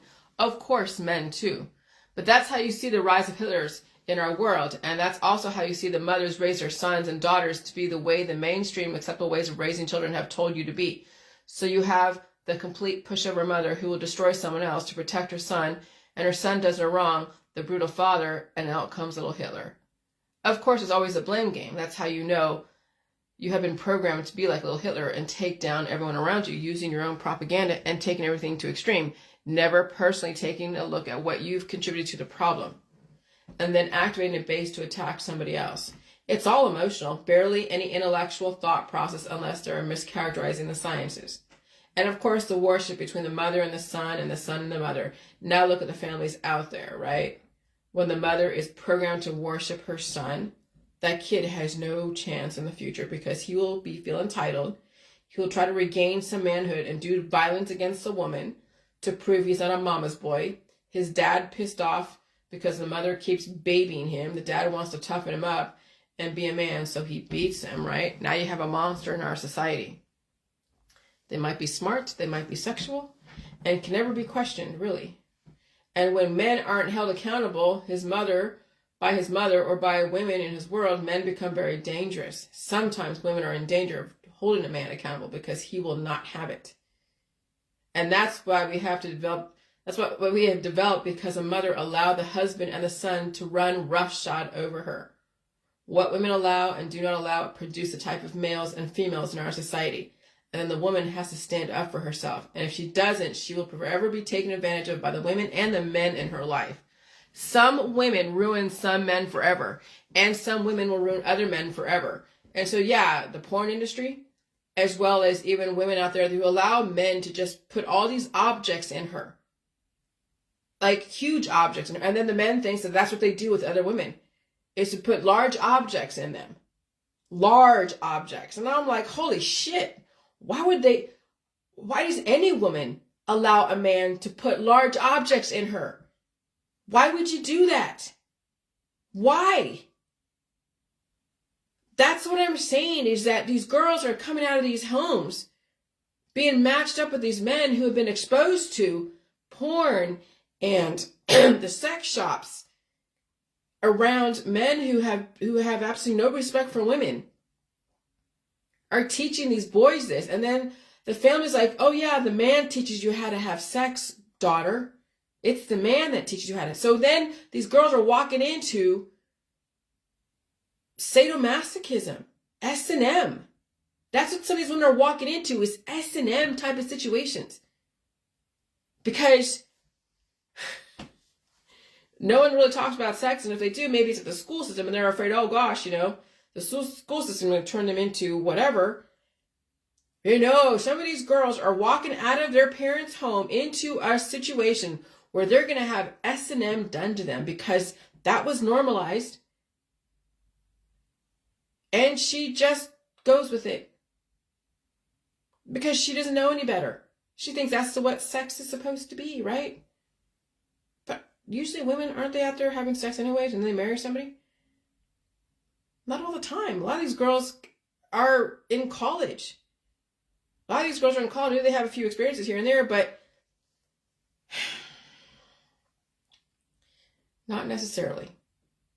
Because remember, the porn industry has gotten a hold of the males out there. The porn industry has gotten a hold of the females out there. And females are normalizing sticking large objects in their body. And then the men normalize it too. And so, oh, but then you're going to have just then missionary and that's it. Why even have it at all? What's the point? Pleasure. Oh, okay. Yeah, some men have urges that if they have those kind of urges, you got to temper it down to where you can handle it.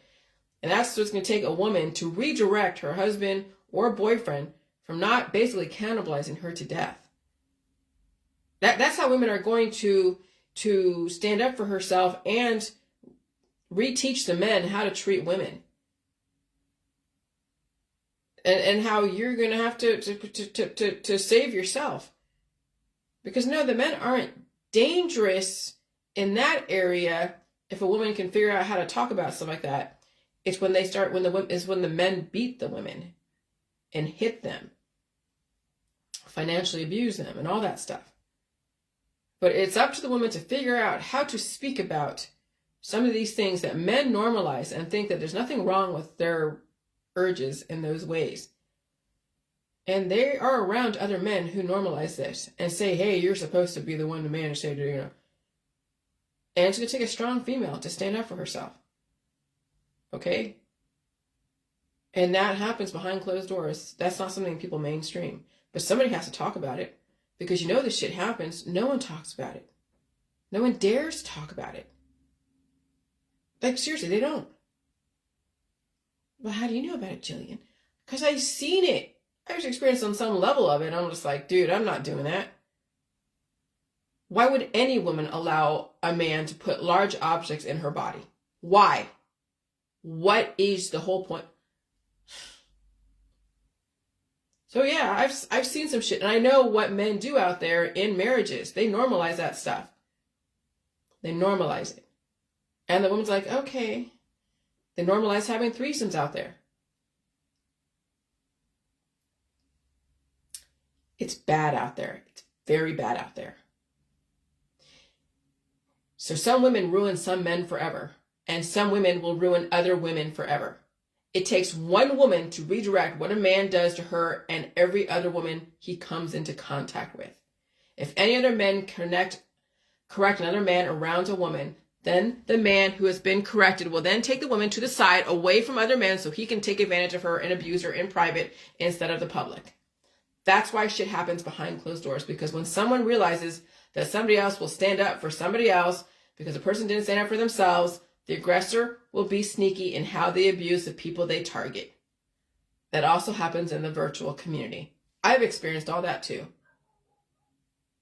I've experienced it. Because I put measures down on my Facebook, block and delete, and I don't go onto these group pages. So what do? They go through my email. And they abuse me that way. That's what they were taught. That's the Hitler-esque mentality. Those are the predators in our society. When they find ways to get to you, when you've put measures down and said, hey, here are my boundaries, and they still ignore your boundaries. Those are the predators those are the people you have to be afraid of. And those are the ones that people marry off to their daughters and sons. That have no boundaries, no respect, and are violent. And will abuse the fuck out of you when given the chance. Women need to stand up for themselves to what's going on in the world. Intellectually, not violently. Women need to take personal accountability to what they had produced in the world. The men had been trained not to take accountability. The men have been trained to just take and take and take until the woman says, no, I have boundaries. But also women force men to have babies in marriages. And when a man can't stand up to his wife, it was because his mother told him not to. His mother made him basically a carpet to walk all over. And some of these women who raise these sons to be like despots and everything, and Hitler-esque also allow the women to run all over them. Like literally let the women to run all over them.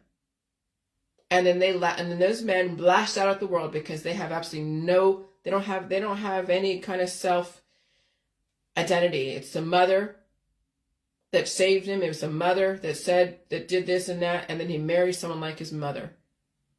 And now he's basically nothing except for somebody's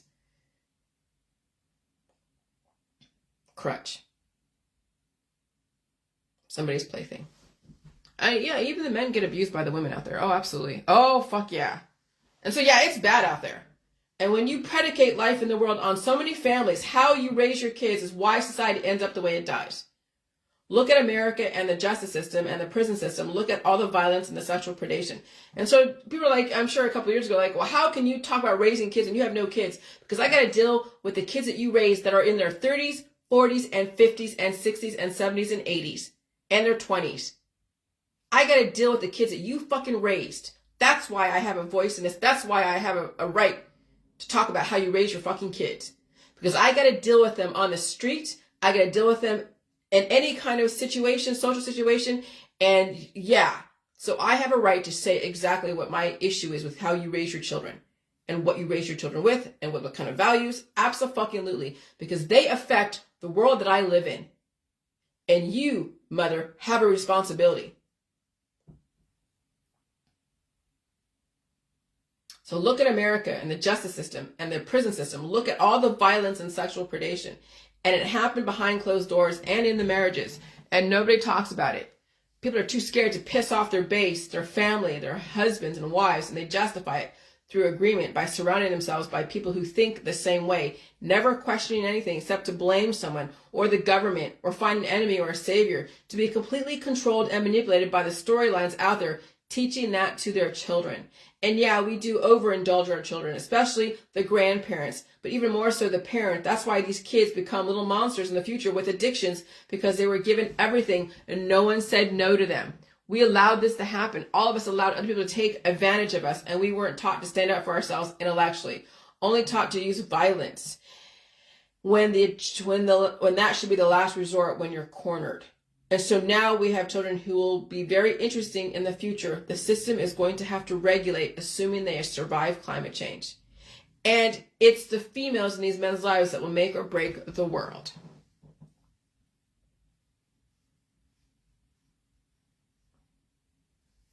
And so I said that kids right now have seen so much violence with predisposed issues that the mothers are in danger of overindulging them and are in danger while holding them accountable. Because now kids are not supposed to be held accountable given that they have seen so much violence already. So remember, I wasn't shown any violent movies. It's just Disney, and even some of the Disney was like Pinocchio scared the crap out of me. But I wasn't shown any violent movies. I think the only violent movie was The Omen that I saw back when I was at one of the birthday parties that I told my mom. She's like, okay. But now we never saw Halloween or Jason or Chainsaw Massacre. We never saw Fast Times at Ridgemont High. We were watching Degrassi Junior High. We were watching Alf and Perfect Strangers and Who's the Boss and Sesame Street and Electric Company and PBS, Mutual of Omaha. And sometimes we watch like Pretty Woman and stuff like that. And maybe half of Earth Girls Are Easy. But it was all the prime time, at 7:30, 8 o'clock that was on channel 5. We had Married Children, 90210 and all that. But we weren't exposed to too much violence. So with her coming down on me the way she had to keep me in line, I had no visual images of violence. So I never made that connection with anything. So I would never go and commit violence out there because that was in my background. There was no violent images in my background. But now these kids with the video games and with the movies that are out there and with parents who are brutal and overindulgent, then now you get these serial killers. You get these little despots, these little Hitlers. You get some pretty aggressively violent people out there that when triggered, holy shit, now you see what people have programmed their kids to be because of the violence, because of the lack of purpose and the lack of parenting when you think about it. And it's just like, yeah. So the kids nowadays now have seen so much violence with predisposed issues that the mothers are in danger of overindulging them, and they're in danger while holding them accountable. Because now kids are not supposed to be held accountable, given that they've seen so much violence already. And so parents are in danger because their kids are unpredictable. And they have no choice. The parents are in danger because they have no choice but to kowtow if they survive their own children. No matter how much love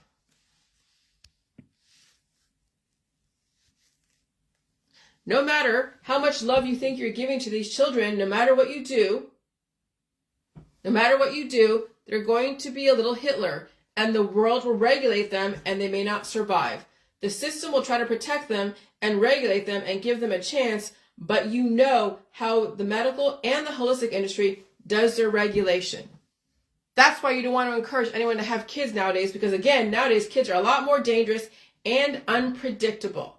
And so that's why you just do your best. And if you released your demons, mom and dad, or in the process, and you're not so aggressively brutal, but not so loving and overindulgent, maybe your kids might have a chance. But it's the mothers who is the one who sets the tone. She has to stand up for herself around her children, because her children will take advantage of her. And they do. When my mom was gone somewhere, we would find a way to take advantage of our dad because he was the pushover. We couldn't wait for mom to go off, because they're like, oh, we get to go do this, we get to do that. And so we felt kind of like a relief and freedom. And then mom come home like, oh God, here we go. Everyone's, everyone's having a fear, right? And so yes, but he didn't allow us to push him over too much, obviously, but we knew who we can get away with stuff with. So sort of everything is relative. Right? And so you will see signs in your kids how they deal with other people, girls, women, and men. And if you already see the obvious gender roles and the manipulation, especially in the young girls, yeah, it's already done. It's over with. You just hope she survives the world out there. And I will say these young girls already know how to manipulate the men and the women in their life. I've seen it happen. Oh, I've seen it. Daddy's girl will be looking for her Prince Charming, and mommy will find every way to indulge her. Now she's trapped. So she'll go and marry a guy who can't really handle having kids. And so he's off doing whatever. She's stuck with the 3 kids, 2 kids, 5 kids by herself, relying on her parents to help her out because she married some dude that really was not marriage material or a father material. But she was looking for Prince Charming because she was daddy's girl. She thought that everyone was like her daddy. No, that was a different world back then. And not everybody ends up like your daddy, but you're looking for someone like, but then you're projecting. That's what these girls do when they're looking for Prince Charming, is they're projecting, and then that guy doesn't measure up. He can't be like her father. He can't. He wasn't bred to be that way. So now she's a single mom and bitter. And so now she's trapped. She's done. Daddy's girl will be looking for Prince Charming, and mommy will find every way to indulge her. Now she's trapped. She's done. She'll be pushed into a relationship and marriage. She will get pregnant, a divorce. Hopefully she survives a relationship. Now she's part of the single moms club. That's how the system trapped your family into sacrificing themselves for each other, going through the hell of raising a child and watching them suffer in a fucked up relationship with children. And the children turn into little Hitlers needing to be regulated by the system. And they'll be treated to death with all the different protocols out there. And so then overindulgence. So overindulgence will lead to so many things like alcohol, drugs, and sex and violence. Then you have the overindulgence, father and brutal mother. And overindulgence by any parent leads to entitlement, drugs, liquor addictions. You'll see some kind of manipulation. You'll see some domestic violence. And so there are ways to be brutal, but eventually will lead to innovation and survival. Only behavioral scientists, like my mother, understands that type of brutality that isn't brutal as you think, because it's psychological. Oh, it's isolation. It was, a little bit of humiliation, but nothing that was, that would be crossing any lines as far as legally. And, and not showing me movies and showing me certain movies like Pretty Woman and all that stuff. Okay, so it's all psychological, or somebody going down in flames because the parents were so brutal with their own addictions and unresolved issues from childhood. Okay, so you can imagine these parents out there that have issues with their background, issues with so much stuff, and they have addictions and they have other types of stuff, and then they're having a kid on top of that. What future do these children have? So yeah, raising kids is no fucking picnic, and it's not a fad. It's not something you encourage your kids to go into, because then you're treating them like an animal, like a pet, like a farm animal, only to be used to breed, and that's it. And on the other hand, you don't want to turn her into a prostitute, or him into a prostitute, or a courtesan, or a slave for the family, because sexual violence is all over the place, even in marriages. It took me 50 years to figure this out, and I have no children, because they would have stunted my evolution and growth, and I would never be sovereign. I would have to answer to them forever, Because that's the culture. You are a slave to your children until you die. Because they will stalk you, terrorize you if you don't fit into their paradigm. And so will the community. Because they will expect you to cater to your children forever until you die. The system wants you to sacrifice yourself to your kids, so they sacrifice themselves when the time comes. And so my mother was strong enough for me, because I'll tell you, even when in my 20s, 30s, we were in a kind of a weird connection of like where I hated her, but I wanted her to advise me on stuff, and I listened to her, but I also resisted her. And it was such a freaking weird thing until finally we ended it because it was just too much. I had to be on my own. And that was like, I've always been on my own since like the 90s, but it was the emotional connection that was keeping me still looping in that bullshit. And so when we cut off the emotional connection where I was calling her, and now I don't call her anymore, we're done, and I don't email her, and when everything is done, that's when I finally got my voice. When I finally was able to cut the cord. And I know she probably didn't want me to say anything about what was going on in my world, because she probably didn't know how I was going to characterize it, but it took me at least 3 years to know how to characterize what I went through as far as the upbringing, the different programming, so it doesn't make them out to like to do anything horrible. No, they were doing a programming that was very necessary. So we saw the juxtaposition of how people raise their kids, overindulging them, and when kids are not overindulged, what do they turn out to be? And so finally I'm able to characterize it without taking them down or making them sound like that they're horrible people. No, I just didn't understand what was going on. Now I understand in a bigger picture. And so I fucking respect the hell out of her. Even though it was tough and there was no guarantee I'd learn the J world. There was no guarantee that I would survive. There was no guarantee. And some people don't survive the programming that's out there. They fall through the cracks. They turn into drug addicts and all this other stuff. Maybe have a billion might have a good life or whatever. But hey, if they weren't adopted, they would have ended up dead or somebody, or who knows. So my mother was strong enough for me, because even I run her through the ringer too, just with me being so pissed off about everything, right? Because she built me. She fucking is amazing. I'm so glad I don't talk to her anymore or have a relationship with her, because that made me stronger. And so I respect you. Thank you, Mom. Some people in the J world will be strong enough, hopefully not allow the kids to destroy them even as adults. Okay? And so I always had a healthy respect for her. I just didn't understand what the fuck was going on. I didn't understand. But it took me the last 3 years to finally figure it out. And I intended to. And now when I look as I'll be 50 in February, I understand now why she raised me the way she did. And I look at other families and how they're raising their kids and what their kids turn out to be. And I look at how the parents deal with their daughters and their sons. And I look at what they turn out to be and the kind of shit that they're dealing with right now. And the misery that they're in right now. And they're pretending they're not, but they are. And they're under the influence. I get it. But again, it takes time to see those type of things. You can't, how do you tell that to somebody when they're in their 20s and 30s? They got to be able to survive the life out there. Some don't. Some will fall through the cracks and you'll never hear from them again. Others, you will hear from them. You're like, whoa. And they'll either be in the news or or be like me, okay? But now I get it. And now I see how the system has modeled all the families to be like an Adolf Hitler. That was how they got you. Through the trappings of wealth. And so now I have the book. It all goes back to 1939, 1945. So that's why Operation Paperclip. That's why biotech. Because the more they made you hot, like these girls out there, they're all hair, skin, and nails and lips, basically with makeup, sending you little kisses. They'll be used as broad mares or somebody's sexual plaything, because that's all they're built for. Maybe they have a few education, but that's about it. That was the 1960s, the 1970s, the 1980s, 2000s. Those are the Anna Nicole Smiths in a controlled circumstance that might have a little bit of tradition, but they will be answering to a man. They will be answering to their boyfriends, their husbands, their in-laws. They will be a slave. But they volunteered for it. They made that choice. Is it really a choice? what else are you going to do? What else are these girls going to do? Like, seriously, what else are they going to do?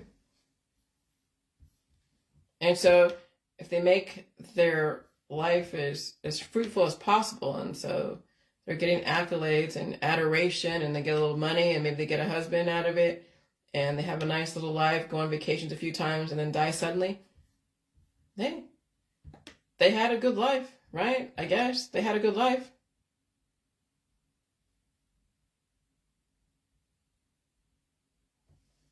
They had a good life. So, but I want you to see this. So I want you to see this. That's what I'm saying. The reason why I bring this out, I'm not attacking anyone. I want you to see this. What you're grooming your girls for. Because you can see it in other women out there who are in their 20s and 30s already going down that road of eventually being a single mom. Because once that guy uses her up and she becomes pregnant, like seriously pregnant, and now her body's all used up, her vagina is huge, and her boobs are all kind of weird, or she has now a disease from that pregnancy, he's gonna be like, well, maybe he has a kid, and the kid's just terrorizing, and now she's, and now maybe she's older, and they're getting fights, and now he's off cheating with another chick that didn't have a kid and is cute. That's what you are sending your daughters and sons into, that kind of hell. And it's a hell that who wants to be a part of? So there's got to be a different way. But you have to see it. Go look in your Facebook. I'm going to point it out to you. I'm going to point it out to you. All right. That's all I'm going to say. All right. Bye.